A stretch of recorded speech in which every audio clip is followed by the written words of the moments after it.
Okay, so in these few examples, right, I will be showing you the idea of parallel and perpendicular lines.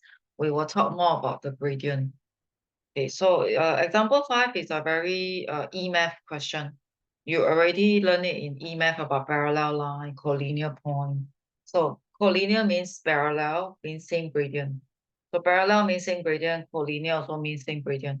So basically, example 5 is very E-math. Then it will bring us to the perpendicular idea. Okay, so they gave us 4 coordinates in this example.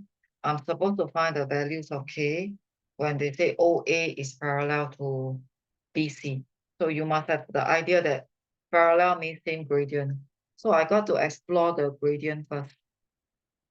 Okay, so in a long question, you'll be dealing with different gradients. So don't just write the word gradient. You can use the notation MOA, or you can write gradient of OA. So personally, I always write M with a subscript of OA. Okay, so you go and find your gradient of OA, and I will also be finding the gradient of BC.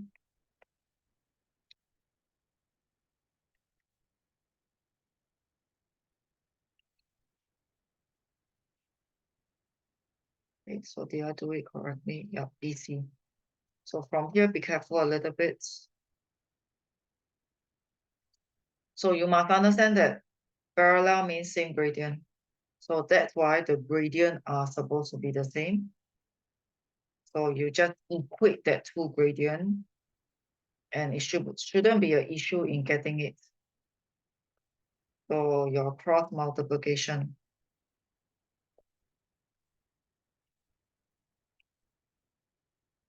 So it should be quite an easy process. So it's the quadratic equation.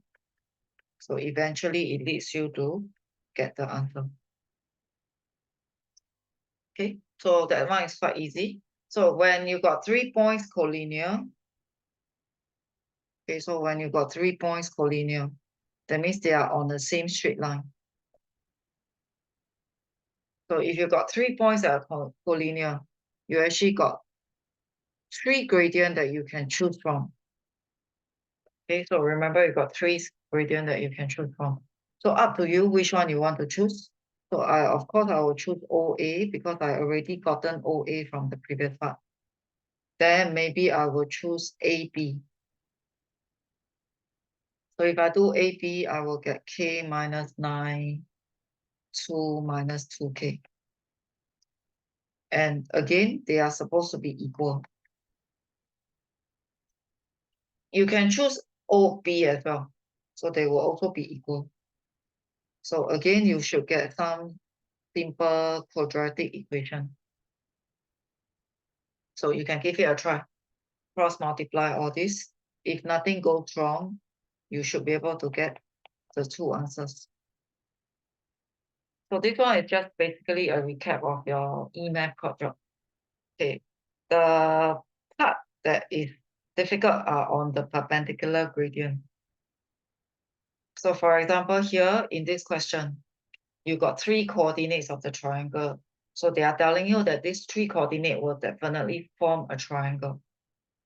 But I need to know whether they are 90 degree or not. So to know whether they are 90 degree or not, you got the Pythagoras theorem method, or you can have the gradient method. So if I'm going to go for the Pythagoras theorem method, yes, I need the length. So I will need the length. Okay, blah, blah, blah. I will need the 3 lengths. So I will need length AB, I will need length BC, then I will also need the length AC. So if you still recall, doing length, there's a length formula. So it's actually a little bit more tedious. So I'm not going to go by the Pythagoras method. Okay, so anyway, you should have explored this in your Pythagoras method in E-math project. So I'm going to show the gradient method. So because there are 3 points, I got 3 possible gradient that I can find. So I can find the gradient of AB.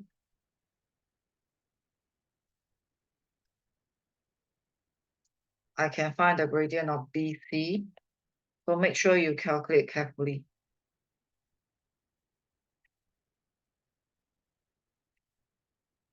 I can calculate the gradient of AC. So do your calculation carefully. A lot of people make careless mistake in gradient. Okay, so once you get the gradient, you look for the one where mentally you multiply, you will get a -1. Because for perpendicular gradient, the product will be equal to -1. So if you observe these two, if you choose these two gradients to multiply, you will get a -3 times 1/3. It gave you a -1. So in a way, it fulfilled the formula for perpendicular gradient. And because it fulfilled it, that means, right, AB is supposed to be perpendicular to BC. So you think about it, if AB is supposed to be perpendicular to BC, that means, right, it's a right angle triangle. That means, right, triangle ABC has a 90-degree at angle B. Therefore, this is a right angle triangle.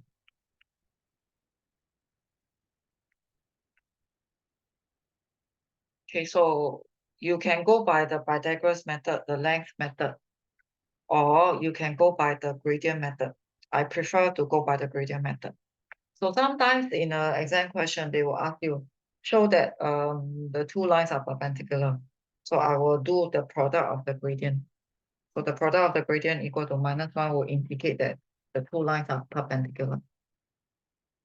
Okay, and then subsequently, we got, I have more examples here to show you. Okay, so the first part is the midpoint formula. Okay, so by now you already know how to get the midpoint formula. So the midpoint of AB, you share the x coordinate, you also share the y coordinate. So it shouldn't be very difficult by now. Okay, and it's one of the easier formulas. You just share the x coordinate and share the y coordinate. Okay, so the question is saying that MC is the perpendicular bisector of AB. So if you would like to do some visualization, it can be something like this. So for example, you can have A here, B here. I just randomly draw. And then the midpoint is here. And the question says that MC is a perpendicular bisector. So the property of a perpendicular bisector will be it cuts at the midpoint, which I already gotten it. I already gotten the midpoint.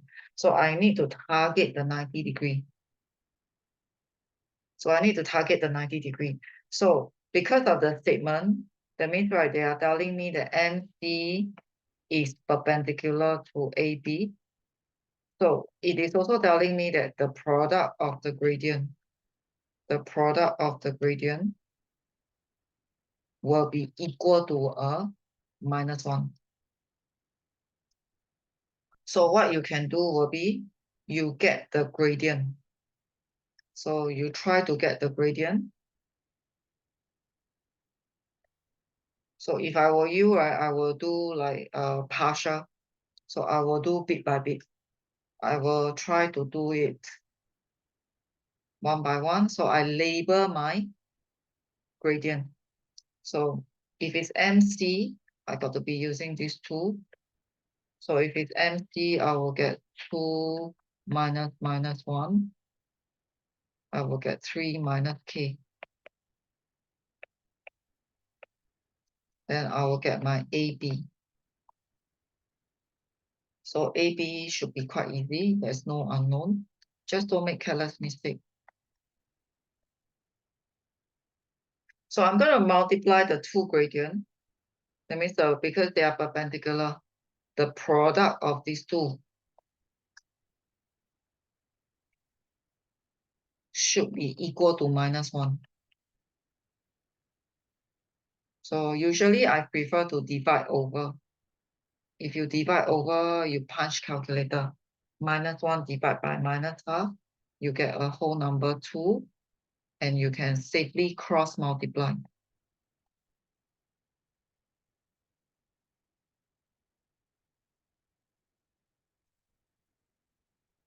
Okay, so you must be able to target a 90 degree and apply the formula. So subsequently, later on, when you see different shapes, like rectangle that's 90 degree, square that's also 90 degree, you are expected to be able to perform this formula.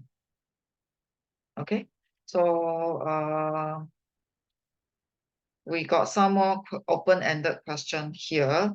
Example 8 is the open-ended question. Okay, what do I mean by open-ended?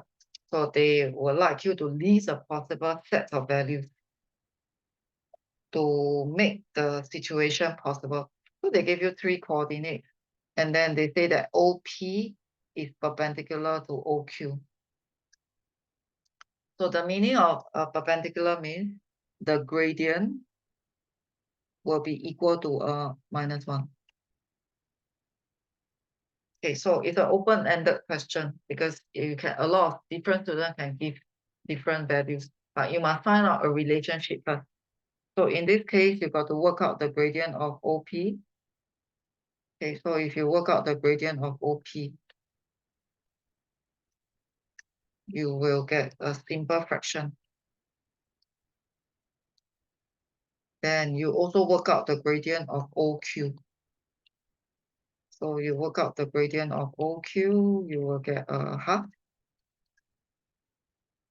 Okay, because of the perpendicular idea, I need to apply this relationship. It means the product of the two gradients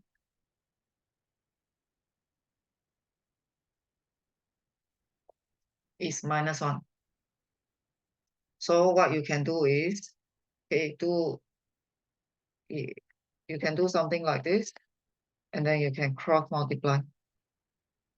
So once you cross multiply, you actually get the relationship. So once you get the relationship, you can have a lot of possible pairs of values. So just a random example. So a student can give m equal to 1.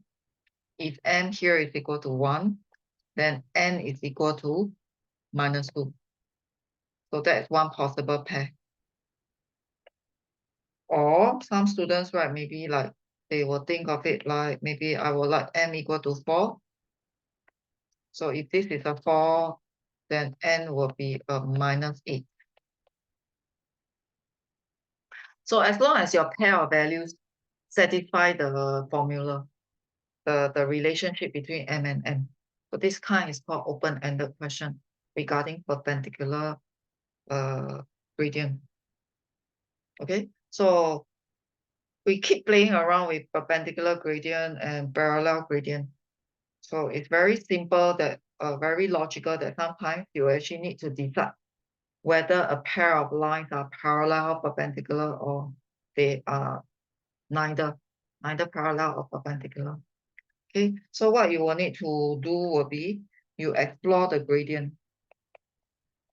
So for example, this line, okay, from here it's already mx plus c. So I know that the gradient is 2. For the second line here, okay, we cannot tell the gradient directly.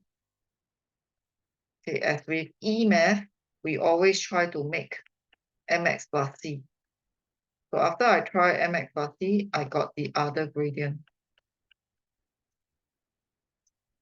So apparently the two gradients are not the same. So we can show the product. We try to multiply the two gradients. And if the product gave me a -1, therefore the two lines L1 and L2,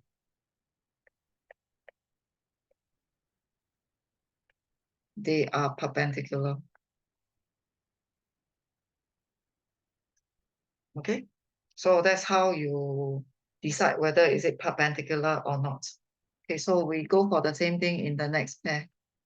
So always try to do a mx plus c. So if it's already a mx plus c, you can see that m1 is minus 3 over 4. So for the other line, it is not in a mx plus c format. So no matter what, make a mx plus c happen. So when you make mx plus c happen, you can tell the gradient directly.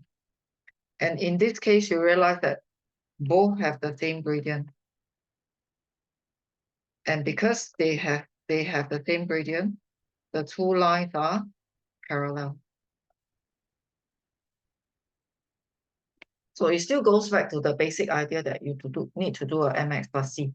Then you can tell the gradient. And whether they are the same or not, or whether the product can give you a -1 or not. So in another case, right, if let's say you got two different gradients, but the product, you try multiplying it, but it just don't give you a -1, then it just simply indicate that they are not perpendicular.